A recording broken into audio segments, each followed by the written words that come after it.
നമസ്കാരം സുഹൃത്തുക്കളെ, ഞാൻ ജാബിർ വരിക്കോടൻ. പുതിയൊരു വീഡിയോയിലേക്ക് എല്ലാവർക്കും സ്വാഗതം.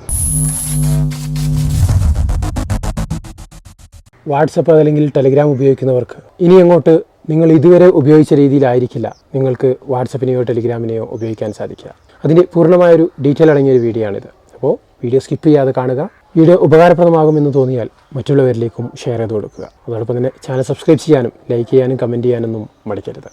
ഇനി നിങ്ങൾ വാട്സപ്പോ അല്ലെങ്കിൽ ടെലിഗ്രാമോ രജിസ്റ്റർ ചെയ്ത നമ്പർ നിങ്ങളുടെ ഫോണിൽ നിന്ന് മാറ്റുകയാണെങ്കിൽ ആ മാറ്റുന്നതോടൊപ്പം തന്നെ നിങ്ങളുടെ വാട്സപ്പോ അല്ലെങ്കിൽ ടെലിഗ്രാമോ ലോഗൗട്ട് ആകും. ചുരുക്കി പറഞ്ഞാൽ നിങ്ങൾ ഏത് നമ്പർ ഉപയോഗിച്ചാണോ വാട്സപ്പ് ഉപയോഗിക്കുന്നത് അത് നിങ്ങളുടെ ഫോണിൽ തന്നെ ഇൻസ്റ്റാൾ ചെയ്തിരിക്കണം, അതല്ലെങ്കിൽ ആക്റ്റീവ് ആയിരിക്കണം. റിമൂവ് ചെയ്യുന്നതോടൊപ്പം തന്നെ നിങ്ങളുടെ വാട്സപ്പിൽ നിന്ന് അല്ലെങ്കിൽ നിങ്ങളുടെ ഫോണിൽ നിന്ന് വാട്സപ്പ് ലോഗൗട്ട് ആവുന്നതായിരിക്കും. ഇത് വെറും ഇന്ത്യയിൽ മാത്രമാണ് ഈ ഒരു നിയമം നിലവിൽ വരാൻ പോകുന്നത്. മാർച്ച് 1 മുതലാണ് ഈ നിയമം ഇന്ത്യയിൽ പ്രാബല്യത്തിൽ വരുന്നത്.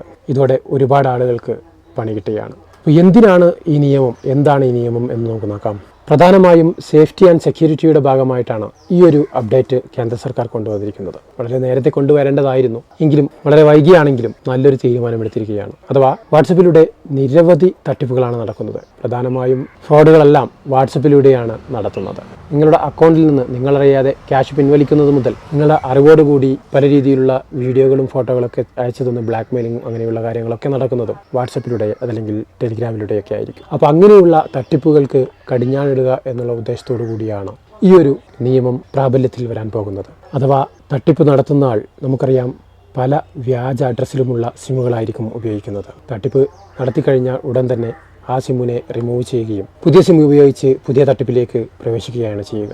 അതുകൊണ്ട് തന്നെ ഇങ്ങനെയുള്ള തട്ടിപ്പ് നടത്തുന്നവരെ പെട്ടെന്ന് പിടികൂടാൻ സൈബർ സെക്യൂരിറ്റി വിഭാഗത്തിന് ബുദ്ധിമുട്ടേണ്ടി വരുന്നുണ്ട്. അങ്ങനെയുള്ള സാഹചര്യത്തിൽ ഇനി സിമ്മ് റിമൂവ് ചെയ്യുന്നതോടെ വാട്സപ്പ് ഡീആക്ടിവേറ്റ് ആകുമ്പോൾ തീർച്ചയായും അത്തരക്കാർക്ക് പണി ലഭിക്കുകയാണ്. സിമ്മ് നിങ്ങളുടെ ഫോണിൽ ഉപയോഗിക്കുന്നതോടൊപ്പം തന്നെ ടെലികോം കമ്പനിയുടെ സെർവറിൽ IP അഡ്രസ്സും ലൊക്കേഷനും കൃത്യമായി റെക്കോർഡാവുന്നു. അതിലൂടെ ആ തട്ടിപ്പ് നടത്തിയവരെ വളരെ പെട്ടെന്ന് പിടികൂടാനും സാധിക്കുന്നു. ഈ ഒരു ഫീച്ചർ നിലനിർത്താൻ വേണ്ടിയിട്ടാണ് ടെലികോം കമ്പനി ഇങ്ങനെയൊരു തീരുമാനമെടുത്തത്. മേറ്റ, ഗൂഗിൾ പോലെയുള്ള പല കമ്പനികളും ഇതുമായി ബന്ധപ്പെട്ട് സർക്കാരുമായി ചർച്ച നടത്തിയെങ്കിലും ഡേറ്റിൽ യാതൊരുവിധ മാറ്റവും വരുത്തില്ല എന്നുള്ള തീരുമാനത്തിൽ തന്നെ ഉറച്ചു നിൽക്കുകയാണ് സർക്കാർ. അപ്പോൾ ഇതാർക്കൊക്കെയാണ് പണി വരാൻ പോകുന്നത്? പ്രധാനമായും പ്രവാസികൾക്ക് തന്നെയാണ്. കാരണം നമുക്കറിയാം, ഇന്ത്യൻ നമ്പറിൽ ഒരു വാട്സപ്പ് ജനറേറ്റ് ചെയ്ത് വിദേശത്ത് പോയി അവിടുത്തെ സിം ആക്റ്റീവ് ചെയ്യാൻ വേണ്ടി നമ്മൾ സിമ്മ് റിമൂവ് ചെയ്യുകയാണെങ്കിൽ അവരുടെ വാട്സപ്പും അതിൽ നിന്ന് ലോഗൗട്ട് ആകേണ്ടി വരും. അങ്ങനെയുള്ളവർക്ക് ഇത് വലിയൊരു ബുദ്ധിമുട്ട് നൽകുന്നതായിരിക്കും. മറ്റൊന്നാണ് ഒന്നിൽ കൂടുതൽ വാട്സപ്പ് അതല്ലെങ്കിൽ ഒന്നിൽ കൂടുതൽ നമ്പറുകളിൽ വാട്സപ്പ് ഉപയോഗിക്കുന്നവർക്ക് പണി കിട്ടുക എന്നുള്ളത്. ചില ആളുകൾ 1, 2, 3 ഒക്കെ വാട്സപ്പ് ഉപയോഗിക്കും. അതല്ലെങ്കിൽ ചില ആളുകൾ വാട്സപ്പിന് മാത്രം ഒരു ഫോണും കോളുകൾക്കായിട്ട് മറ്റൊരു ഫോണും ഉപയോഗിക്കുന്നവരുണ്ടാവും. അങ്ങനെയുള്ളവർക്കൊക്കെ ഇങ്ങനെയുള്ള ഒരു അപ്ഡേറ്റ് വരുന്നതിലൂടെ പണി കിട്ടാൻ സാധ്യതയുണ്ട്. മറ്റൊന്നാണ് വാട്സപ്പ് വെബ് ഉപയോഗിക്കുന്നവർക്ക്.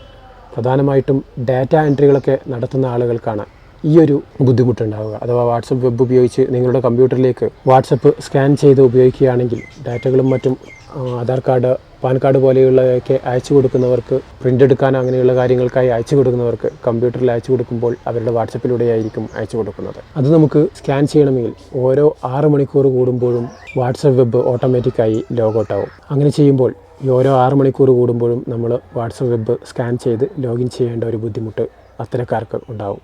അപ്പോൾ ഇങ്ങനെയുള്ള ആളുകൾക്കൊക്കെയാണ് ഇത് ബുദ്ധിമുട്ടായി വരുന്നത്. അപ്പോൾ എന്തായാലും നേരത്തെയുള്ള ഉഡായിപ്പന്മാർക്കൊക്കെ വലിയൊരു പണിയാണ് കേന്ദ്ര ഗവൺമെൻറ് നൽകാൻ പോകുന്നത്. എന്താണ് നിങ്ങൾക്ക് ഈ ഒരു അപ്ഡേറ്റിനെ കുറിച്ച് അഭിപ്രായം എന്നുള്ളത് വീഡിയോയ്ക്ക് താഴെ കമൻറ്റ് ചെയ്യാൻ മടിക്കരുത്. അപ്പോൾ എന്തായാലും പുതിയ ടോപ്പിക്കായിട്ട് നമുക്ക് വീണ്ടും കണ്ടുമുട്ടാം. അതുവരെയും ചാനൽ സബ്സ്ക്രൈബ് ചെയ്ത് കാത്തിരിക്കുക. നന്ദി, നമസ്കാരം.